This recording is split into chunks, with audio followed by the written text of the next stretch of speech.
Na-try nyo na ba yung may pinag-uusapan lang kayo, tas maya-maya lang lalabas na siya sa YouTube, sa Facebook, sa Google? Di ba nakakagulat? Pero ang dahilan nun guys is yung phone mo namomonitor ka. So sa video na to, ituturo ko sa inyo yung ilang settings para hindi kayo 24/7 na minomonitor ng Android phone ninyo. And at the same time, pag turn off nyo yung mga settings na to, makakatulong din to sa battery life mo para hindi ka bumilis malubat, and makakatulong din to para hindi mabilis maubos yung mobile data mo. So number 1 is punta tayo ng settings, scroll down nyo papunta dito sa Google, pindutin nyo yung all services, scroll down natin papunta dito sa personalize using shared data, then makikita nyo meron tayong Gmail, so to turn off natin. So iba sa inyo siguro meron ditong additional applications, pwede nyo din silang i-turn off. Pangalawang pwede nating baguhin is back lang natin.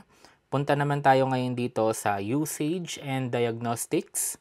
Then makikita nyo dito naka-turn on siya by default. So turn off natin. So makikita nyo dito ang nakalagay is this will help battery life pag naka-turn on siya, pero baligtad yung nagagawa niya since 24/7 ngang minomonitor ng phone yung ginagawa or yung activity ninyo. So nakakabawas yun sa battery, and at the same time, yung pag-send ng diagnostics or ng data ninyo sa manufacturer or sa Google, nakakagamit din ng mobile data. Baligtad talaga yung nagagawa niya. Pangatlong babaguhin nyo dito is back ulit natin.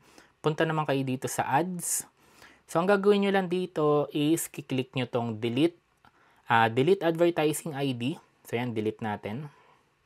So, almost same lang din to sa kanina, no? So, ang ginagawa niya is minomonitor niya yung activity ninyo, kung anong ginagawa ninyo, para malaman kung anong ads yung mga babagay sa inyo. Like for example, pinag-uusapan nyo ng kaibigan nyo na bumili ng bagong cellphone, so bibigyan kayo ng mga ads katulad ng Infinix, Poco, Samsung. Kaya minsan parang nagtataka kayo, naririnig kaya kayo ng phone ninyo. So, parang ganun na talaga. So, kung ayaw nyo na ganun, so kiklik nyo itong delete advertising ID. So, ayan, delete advertising ID. So, ayan lang guys yung pinaka-basic kumbaga, no? Pero, depending sa brand ng phone na ginagamit ninyo, meron pa yung mga built-in or pre-installed na mga application sa phone mo na may built-in din na nagmo-monitor. Like for example, sa Xiaomi or sa Poco, ayan no, makikita nyo, ibang apps na naka-pre-install or mga bloatware, may mga show ads and personalized recommendations din na pwede ninyo i-turn off.